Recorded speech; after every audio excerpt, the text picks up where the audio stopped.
Welcome to all student in online classes अभय विद्या मंदिर school खेड़े। तो बच्चों शुरुआत करते हैं class 10th subject English.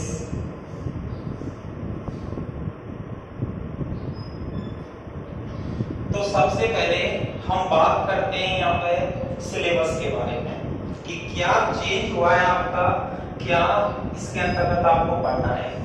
Number first, total आपका जो पेपर है वो आपका 100 मार्क्स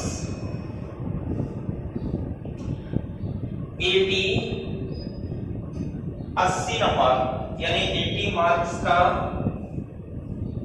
पेपर है आपका। 20 मार्क्स सेशनल यानी जो आप स्कूल पढ़ते हैं उसके आधार पर मिलते हैं। तो नंबर फर्स्ट सबसे पहले हम बात करते हैं सिलेबस के अंतर्गत पाठ्यक्रम।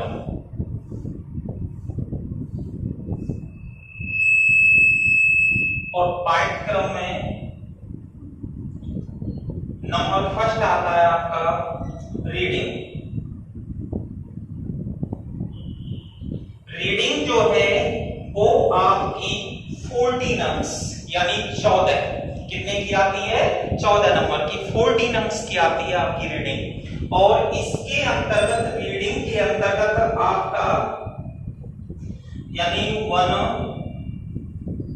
Unseen passage, one unseen passage 115 words ये होता है। यानी पहला पैसेज आएगा आपका एक अपठित गद्यांश। अपठित गद्यांश का मतलब ये होता है कि एक ऐसा गद्यांश जो कि आपके पाठ्यक्रम से संबंधित नहीं होता है। यानी भले ही वो आपको कोई भी स्टोरी को, कोई भी आपके यानी पैराग्राफ को, किसी को भी एक अनसीन पैसेज का दर्जा दे सकता है, उसे अपठित गद्यांश के नाम से जाना जाता है। भले वो 9th क्लास का हो, भले वो 8th क्लास का हो आपकी का, लेकिन वो आपके पाठ्यक्रम से संबंधित नहीं होगा, उसे अपठित गद्यांश के नाम से जाना जाता है। ये 150 वर्ड्स यानी 115 वर्ड्स 7 मार्क्स, इसके लिए 7 मार्क्स 7 अंक निर्धारित हैं। दूसरा जो होता है आपका वो भी वन अनसीन पैसेज, ये आपका 200 वर्ड्स और इसके लिए भी आपके 7 मार्क्स निर्धारित है। यानी ये भी आपका 7 अंक का आता है। इसके लिए आपको यानी कोई वो भी अपठित गद्यांश है, ये भी अपठित गद्यांश है। इसके लिए जो शब्द सीमा बोलते हैं जिसे, वो आपकी 150 वर्ड्स है और इसके अंतर्गत जो बोलते हैं वो 200 वर्ड्स है। अब अंतर जो होता है इसमें डिफरेंस की बात करते हैं हम, तो डिफरेंस जो होता है वो ये होता है कि जो एक पैसेज जो आता है वो आता है आपका फैक्चुअल और दूसरा पैसेज जो आता है वो होता है आपका लिटरेरी। पहला जो होता है वो होता है आपका फैक्चुअल और दूसरा पैसेज जो होता है वो होता है लिटरेरी। फैक्चुअल का मीन्स क्या होता है? फैक्चुअल का मीन्स होता है बच्चों यानी एक यानी वास्तविक, आंखों देखा फैक्ट। जैसे हम फैक्ट बोलते हैं ना, फैक्ट का मीन्स होता है एक तथ्य। तथ्य होता है कि जो आपने वास्तविक रूप से क्या देखा है, वास्तविक रूप से आप उसके बारे में क्या जानते हैं, जो आंखों देखा हाल होता है उसे फैक्चुअल के नाम से जाना जाता है। दूसरा जो पैसेज होता है उसके अंतर्गत वो होता है लिटरेरी। लिटरेरी का मीन्स होता है एक साहित्यिक भाषा पे आधारित होता है। यानी जैसे हम बोलते हैं ना अलंकारिक भाषा, एक साहित्यिक भाषा, साहित्यिक विषय होती है। जैसे इंग्लिश लिटरेचर की बात करते हैं हम, हिंदी लिटरेचर, संस्कृत लिटरेचर यानी ये जो साहित्यिक भाषा होती है जैसे संस्कृत साहित्य, हिंदी साहित्य, इंग्लिश साहित्य, तो उसके अंतर्गत ही ये लिटरेरी होता है, एक साहित्यिक होता है। और ये जो फैक्चुअल होता है इसको वास्तविक के नाम से जाना जाता है। ये दो पैसेज आते हैं। अब इनके अंतर्गत आपको प्रत्येक पैसेज के अंतर्गत 4 या 5 क्वेश्चंस आते हैं, कॉम्प्लीशन क्वेश्चंस आते हैं।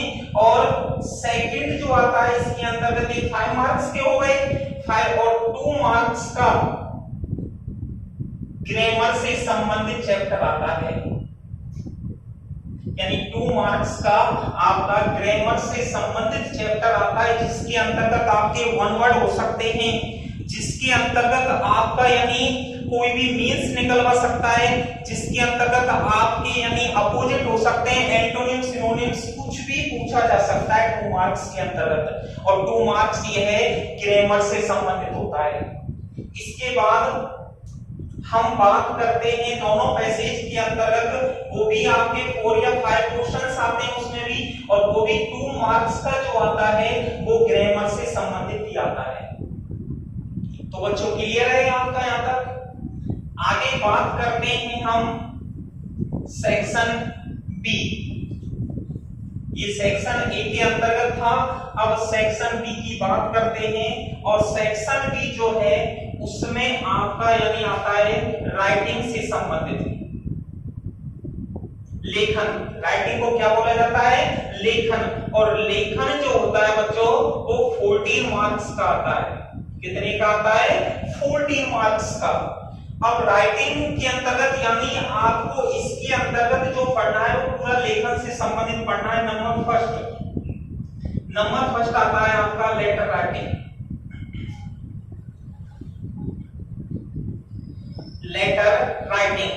लेटर राइटिंग जो होता है आपका 5 मार्क्स का होता है। इसके अंतर्गत आपको 3 पत्र लेखन आता है। पत्र लेखन का मतलब होता है कि इसके अंतर्गत आप किसी भी व्यक्ति को अपने कॉरेस्पॉन्डेंस बोलते हैं, जो आदान प्रदान बोलते हैं, वो होता है यानी पत्रों का। इसके अंतर्गत नंबर फर्स्ट होता है आपका फॉर्मल लेटर।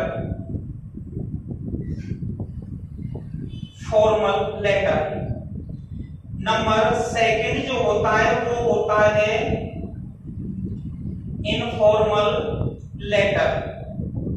और नंबर 3 जो आता है इसके अंतर्गत वो होता है ईमेल राइटिंग।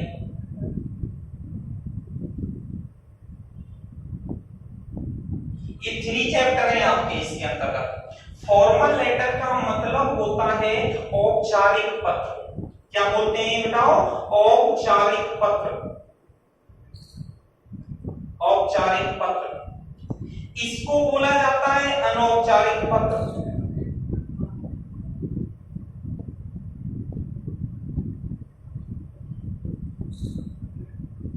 और इसको बोला जाता है इलेक्ट्रॉनिक संदेश। ई का मतलब होता है इलेक्ट्रॉनिक और मेल का मीन्स होता है संदेश, तो इसका मतलब हो गया एक इलेक्ट्रॉनिक संदेश, यानी जिसके अंतर्गत कोई विद्युत की आपूर्ति या विद्युत का प्रयोग किया जाता है, जो विद्युत की युक्ति का प्रयोग किया जाता है, वो ईमेल के अंतर्गत आता है। अब देखो इसके अंतर्गत फॉर्मल लेटर किसे कहते हैं? जिन पत्रों का संबंध किसी ना किसी कार्यालय से होता है, ऑफिस से होता है, इनको फॉर्मल लेटर के नाम से जाना जाता है। यानी जिन पत्रों का संबंध किसी ना किसी कार्यालय से होता है उनको फॉर्मल लेटर के नाम से जाना जाता है। इसके अंतर्गत आपके एप्लीकेशन भी इसके अंतर्गत आते हैं, आपके रिक्वेस्ट लेटर भी इसके अंतर्गत आते हैं, किसी को कंप्लेन लेटर भी होते हैं, कंप्लेन लेटर्स एक्सेट्रा, यानी जो भी है आपके वो इसके अंतर्गत आते हैं। प्रार्थना पत्र, निवेदन वाले पत्र, किसी एडिटर वगैरह को अगर हम पत्र लिख रहे हैं तो वो भी इसके अंतर्गत आते हैं। एडिटर वगैरह के लिए भी पत्र लिख रहे हैं तो वो भी इसके अंतर्गत आते हैं। कंप्लेंट जिन्हें शिकायती पत्र बोलते हैं वो भी इसी के अंतर्गत आते हैं। फॉर्मल लेटर होता है, औपचारिक पत्र के नाम से जाना जाता है। इनफॉर्मल लेटर का मीन्स ये होता है कि वे पत्र जिनका संबंध यानी फैमिली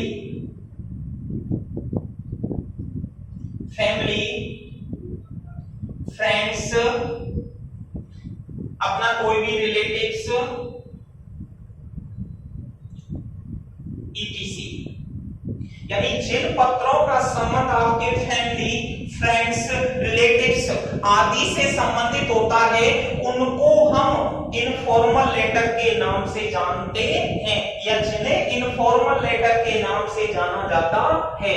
परिवार से संबंधित होते हैं, मित्रों से संबंधित होते हैं, या फिर रिश्तेदार वगैरह जो भी होते हैं उनको हम इनफॉर्मल लेटर के नाम से जाना जाते हैं। कुल मिला के ऐसा कहा जा सकता है, यानी जिन पत्रों का संबंध यानी जिन लेटर्स का संबंध किसी परिवार से होता है या निजी होता है, जिन्हें पर्सनल लेटर के नाम से भी जाना जाता है। इसके बाद हम बात करते हैं ईमेल राइटिंग। ईमेल राइटिंग के अंतर्गत आपका जो यानी पत्र होते हैं, इसके अंतर्गत आपको यानी जैसे विद्यालय से संबंधित, स्कूल से संबंधित, किसी यानी संस्था से संबंधित, इंस्टीट्यूट जो होते हैं, ऑर्गेनाइजेशन संगठन से संबंधित आदि से संबंधित होते हैं। ये जो ईमेल जो होते हैं, ईमेल को हम यानी जब लिखा जाता है तो इसको एक स्पेशल डायग्राम बना के, एक विशेष भाषा शैली बना के लिखा जाता है, जो कि किसी ना किसी इलेक्ट्रॉनिक डिवाइस का इसके अंतर्गत प्रयोग होता है। आगे देखो भाई, कंप्लीट है यहां तक? आगे देखो,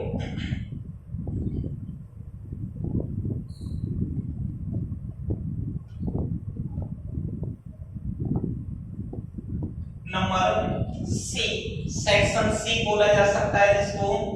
इसमें आपकी ग्रामर, और ग्रामर जो है आपकी वो भी आपकी 14 मार्क्स की आती है। नंबर फर्स्ट आपका टेंस, जिसको correct form of the verb, correct form of the verb के रूप में पूछा जाता है। ये आपके 4 मार्क्स का आता है। नंबर सेकंड आपका आता है यानी डायरेक्ट इनडायरेक्ट स्पीच, नरेशन बोला जाता है। ये आपका 4 मार्क्स का। Number third active and passive voice, ये आपका 2 मार्क्स। नंबर आप सॉरी 15 की आती है आपकी। नंबर 4 आपका आता है क्लॉज। क्लॉज के अंतर्गत नाउन, एडजेक्टिव और एडवर्ब, ये आपके 3 मार्क्स। और नंबर 5 आपके मॉडल्स के अंतर्गत can, could, may, might, must, shall, did, would, should, ought, used to, dare, have, need not या need to भी होता है। ये आपकी 2 मार्क्स में पूछे जाते हैं। टोटल 15। देखो भाई नंबर फर्स्ट टॉपिक है आपका टेंस। क्या है? टेंस। टेंस जो है आपका यानी correct form of the verb के रूप में पूछा जाता है। क्रिया का एक उचित रूप फिल करना, क्रिया का एक उचित रूप भरना, वो आपका टेंस कहलाता है। ये आपका 4 मार्क्स का आता है। फिल इन द ब्लैंक्स बनने के लिए आपको इसके अंतर्गत नंबर 2 आपका स्पीच बोलते हैं, जिसके अंतर्गत आपका डायरेक्ट इनडायरेक्ट, प्रत्यक्ष अप्रत्यक्ष कथन, नरेशन इसका दूसरा नाम है। ये बताओ आपका 4 मार्क्स का आता है। नंबर तीसरा टॉपिक है आपका वॉइस। वॉइस के अंतर्गत एक्टिव और पैसिव, एक्टिव और पैसिव ये आपका 2 मार्क्स का आता है।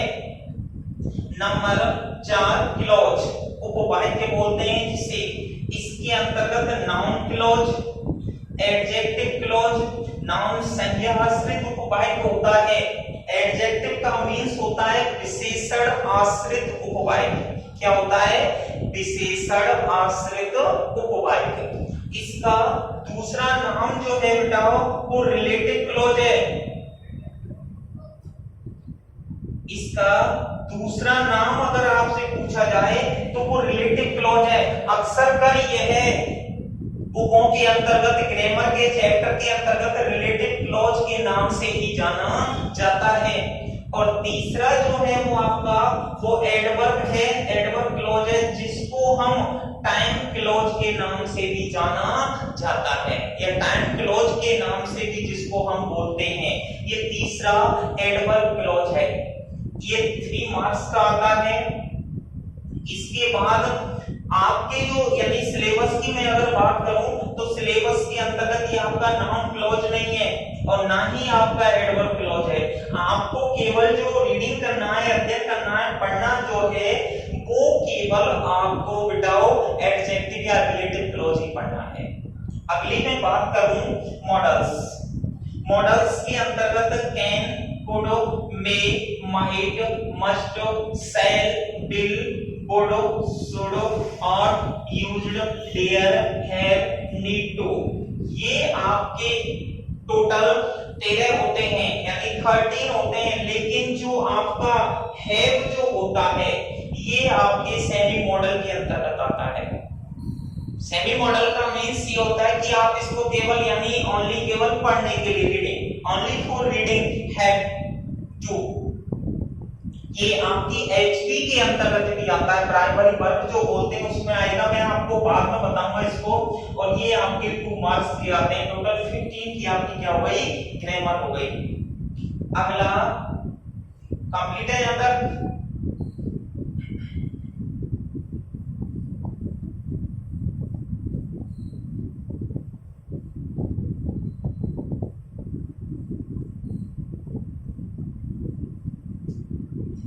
अब रह जाती हैं बच्चों आपकी books. Text book number 4, text books.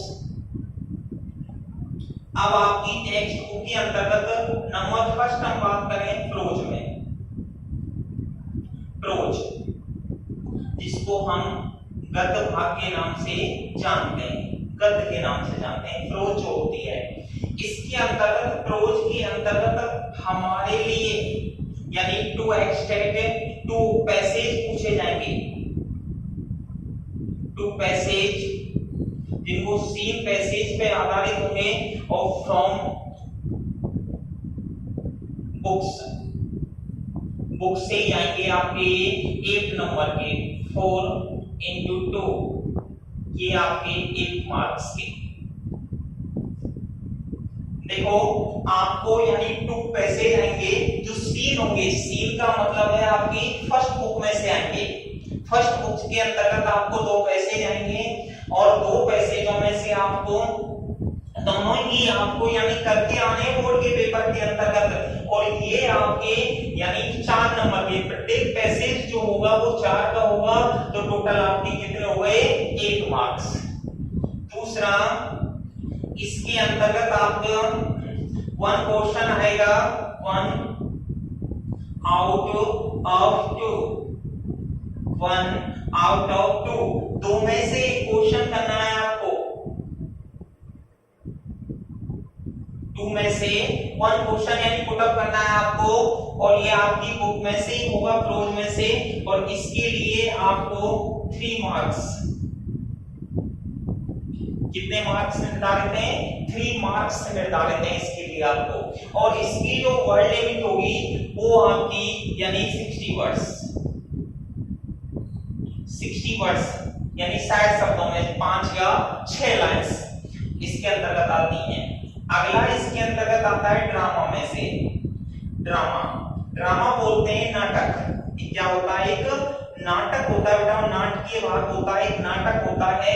और जो हमारी फर्स्ट बुक है, फर्स्ट बुक में जो पहला चैप्टर है, जो पहला चैप्टर है उसके अंतर्गत that book save the earth, that book save the earth, जो पहला चैप्टर है उस पहले चैप्टर में से ही आपका क्वेश्चन पूछा जाएगा, उसमें आपके 2 क्वेश्चन आएंगे, यानी 1 out of 2, 1 out of 2 questions, 2 question आएंगे आपके बुक में से, यानी ड्रामा का जो फर्स्ट चैप्टर है, लेसन फर्स्ट जो है आपका, लेसन फर्स्ट जो है आपका, इसमें आपके 2 क्वेश्चन आएंगे, कितने आएंगे बेटा, 2 क्वेश्चन आएंगे, और आपको 2 क्वेश्चनों में से एक क्या करना है, पुट अप करना है, एक क्वेश्चन ही इसके अंतर्गत आपको करना है, और इन दोनों क्वेश्चनों के आधार पर आपको इसके अंतर्गत यानी पूरा जो होगा एक ड्रामा का यूनिट है, पूरे में से पूछा जाएगा, आपके में से कहीं से भी क्वेश्चन पूछा जा सकता है इसके अंतर्गत, 3 मार्क्स का होगा। इसकी जो मैं वर्ड लिमिट की बात करूं वो 30 से 40 वर्ड्स, 3 या 4 लाइन होते हैं, कितने होते हैं, 3 या 4 लाइन, 3 मार्क्स का आता है आपका। थिंक इसमें नूडल्स है, नूडल के बारे में पूछा गया है, यानी आयोटा है, सर्जेंट, टोप है, ये काफी इसके अंतर्गत पात्र हैं, कैरेक्टर्स हैं, इन कैरेक्टर्स के आधार पर यहाँ पे पूछा जाता है। तो मैं एक बार और चर्चा कर देता हूँ इसकी। देखो 2 पैसेज यानी प्रोज में से 2 पैसेज आएंगे जो सीन होंगे फ्रॉम बुक्स, आपकी पुस्तक से ही होंगे, ये आपके 4x8 यानी 8 मार्क्स के होंगे। दूसरा जो आएगा आपका प्रोज में से क्वेश्चन आएगा 1 out of 2 question, 60 words, 3 marks के होंगे आपके। ये जो क्वेश्चन जो आएगा ये आपके फर्स्ट चैप्टर को तो हमने हटा दिया, यानी दूसरे चैप्टर से लेकर और 11 चैप्टर तक, यानी जो आपके लेसन है, यानी जो आपके लेसन हैं उनमें से क्वेश्चन पूछा जाएगा। फर्स्ट चैप्टर तो ड्रामा का हो गया, नाटक का हो गया, फिक्स है इसमें से, यानी 2 क्वेश्चन पूछे जाएंगे, आपको एक क्वेश्चन करके आना है, 30 से 40 शब्दों में जिसका उत्तर देना है। क्लियर है? आगे चर्चा करते हैं हम पोएट्री की। पोएट्री का मीन्स ये होता है कि एक कवित्व भाग, कविता का भाग, कविताएं जो होती हैं वो पोएट्री के अंतर्गत आती हैं, और इस पोएट्री में आपके बुक के अंतर्गत 4 पोएम्स हैं। कितनी पोएम्स हैं? 4 पोएम्स हैं बताओ, और 4 पोएम्स जो हैं आपकी वो 9 मार्क्स की हैं, 9 नंबर की हैं आपकी, 9 मार्क्स के इसमें से क्वेश्चन पूछे जाते हैं। और नंबर जो फर्स्ट है पोएम में से आपके एक व्याख्या आएगी, एक्सप्रेशन, एक एक्सप्रेशन पूछी जाएगी, और एक्सप्रेशन जो होंगी यानी आपकी 2 आएंगी, यानी 1 आउट ऑफ 2 आएंगी, एक तक यानी है 1 out of 2 with reference to context, with reference to context, यानी एक्सप्रेशन जिसे हम बोलते हैं व्याख्या, व्याख्या बोला जाता है बच्चों, व्याख्या होती है। व्याख्या यानी 2 पेपर में आएंगी, आपके बोर्ड का जो एग्जाम है सिलेबस उसमें 2 आएंगी, आपको एक पुट अप करके आनी है with reference to context. Reference का मींस होता है संदर्भ, संदर्भ होता है कि ये बात, ये जो कविता की लाइनें हैं 4 लाइंस आती हैं, फिर 5 लाइन भी आ जाती है कभी कभी, तो उसमें ये मींस मीन्स निकल के आता है कि ये 4 लाइन जो है ये इसके अंतर्गत एक कौन सी कविता से ली गई है और इनका कवि कौन है, यानी पोएट कौन है और पोएम कौन सी है।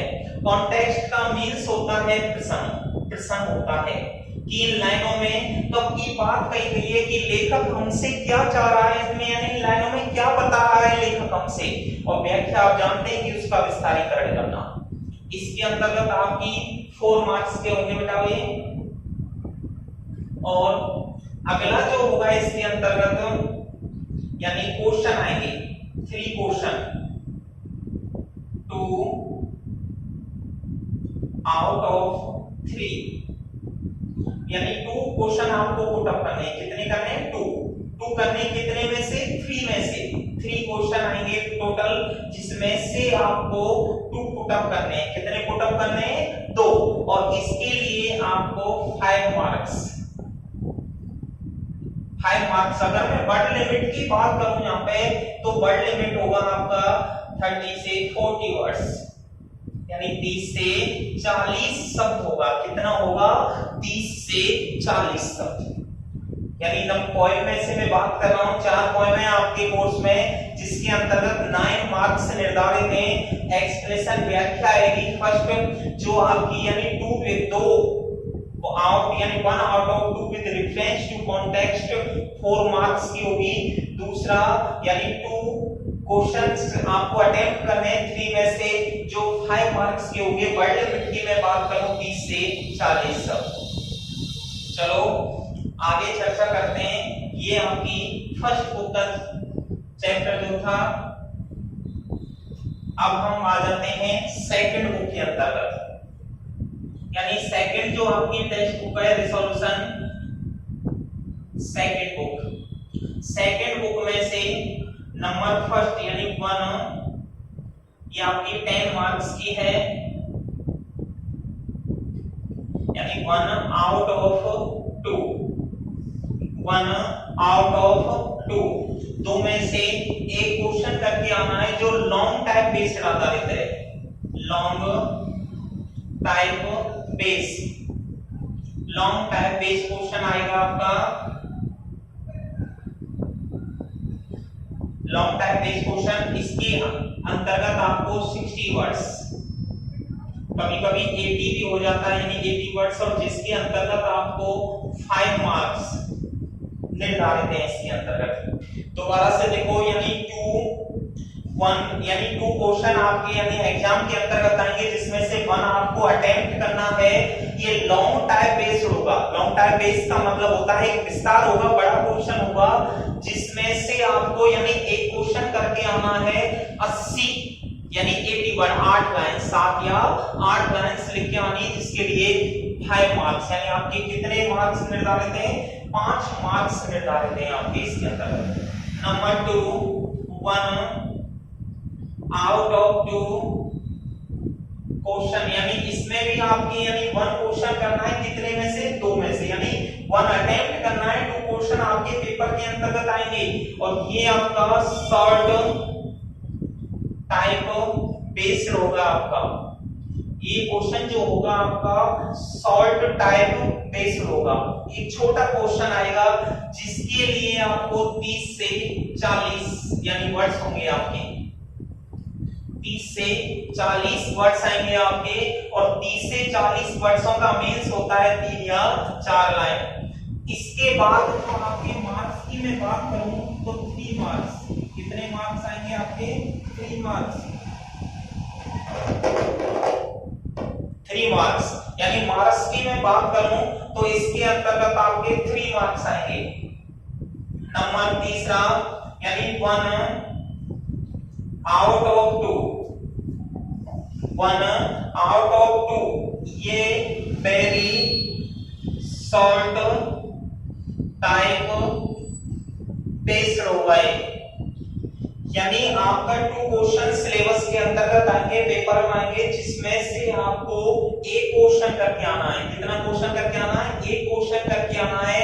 ये वेरी शॉर्ट टाइप बेस्ड होगा। वेरी शॉर्ट टाइप का मतलब होता है बहुत छोटा होता है, जिसके लिए आपको 20 से 25 वर्ड्स मात्र, यानी 2 लाइन, डेडिया 2 लाइन होती हैं जिसके लिए 2 मार्क्स निर्धारित हैं। तो टोटल में अगर रिजोल्यूशन जो सेकंड हो गए उसकी बात करूं तो 10 मार्क्स की हो गई।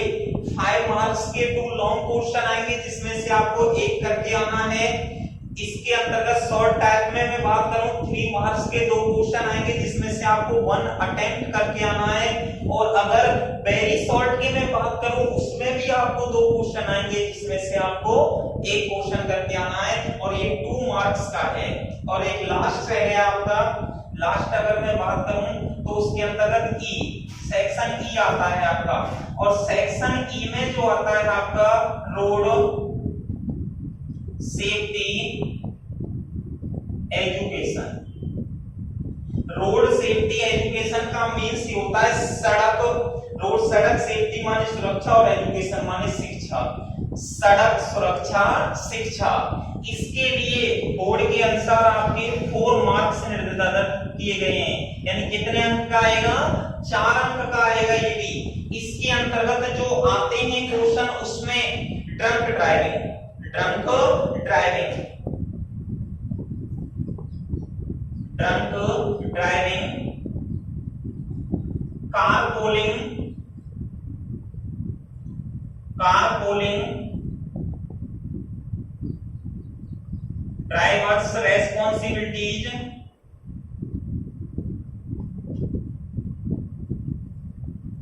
ड्राइवर्स रेस्पॉन्सिबिलिटी, जेब्रा क्रॉसिंग आदि से ड्रंक ड्राइविंग यानी शराब पीकर वाहन चलाना।